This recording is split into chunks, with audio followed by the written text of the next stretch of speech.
كتاب أنزلناه إليك مبارك ليدبروا آياته وليتذكر أولو الألباب.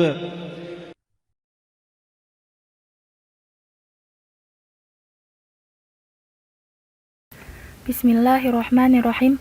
Assalamualaikum warahmatullahi wabarakatuh.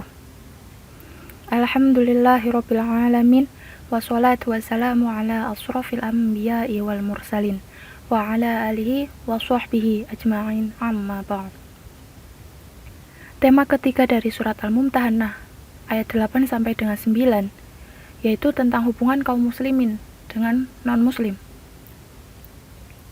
Setelah sebelumnya menjelaskan tentang larangan memberikan loyalitas kepada orang-orang kafir, sebab-sebabnya, contoh figur yang loyal dan kemungkinan-kemungkinan perubahan mereka atas kuasa Allah. Selanjutnya Allah menjelaskan beberapa hukum dan syarat dalam masalah wala dan bara, yaitu bagaimana kita bersikap, berinteraksi sehari-hari dengan kaum kafir. Sebelum kita jelaskan ayat 8 sampai 9, ada sedikit kisah sebab Allah menurunkan ayat ini.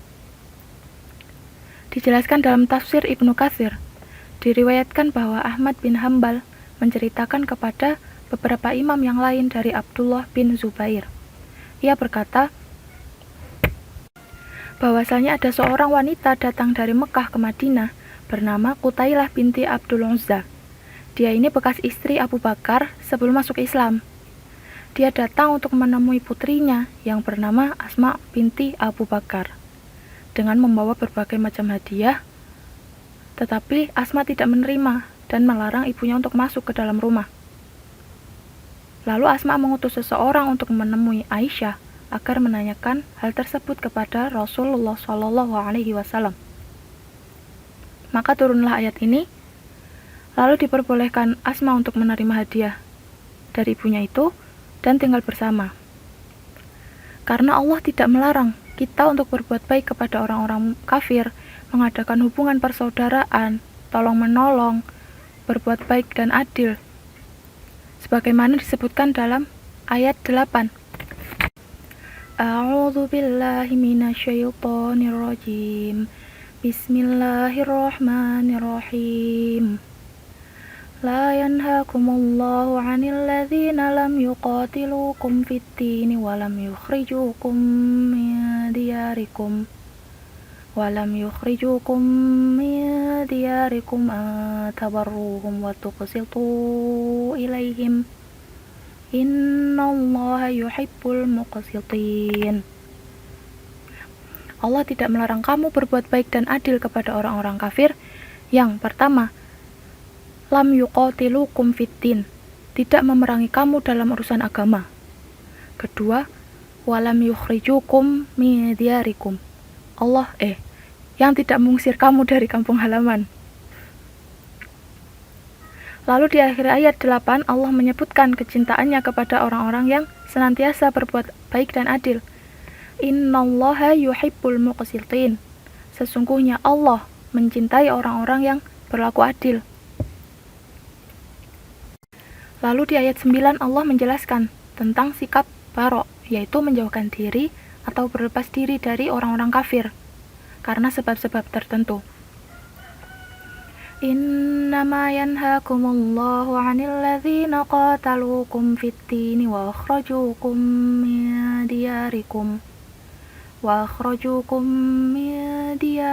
wa dhaharu 'ala ikhrajikum an tawallawhum wa may yatawallahum faulaika humudz zalimun.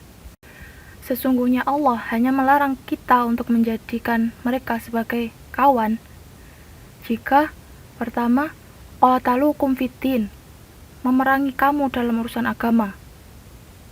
Kedua, wa akhrajukum min diyarikum, mengusir kamu dari kampung halamanmu.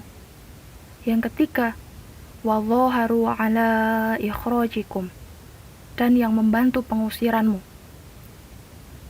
Di dalam tafsir Depak ayat 9, Allah hanya melarang tolong-menolong dengan mereka yang menghambat, menghalang-halangi kaum muslimin untuk beribadah di jalan Allah, memusuhi kita, memerangi, memurtadkan, atau memerangi akidah untuk pindah agama dengan menghasut, mengajak ke gereja, atau mengikuti perayaan-perayaan mereka.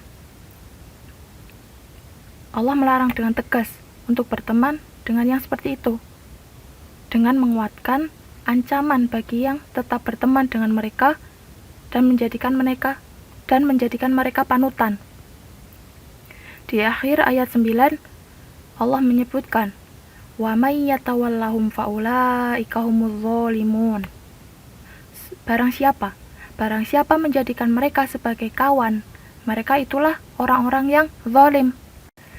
Hal ini semakna dengan Quran surat Al-Maidah ayat 51. Wahai orang-orang yang beriman, janganlah kamu mengambil orang-orang Yahudi dan Nasrani menjadi pemimpin-pemimpinmu. Barang siapa di antara kamu menjadikan mereka pemimpin, mengambil mereka menjadi pemimpin, maka sesungguhnya orang-orang itu termasuk golongan mereka.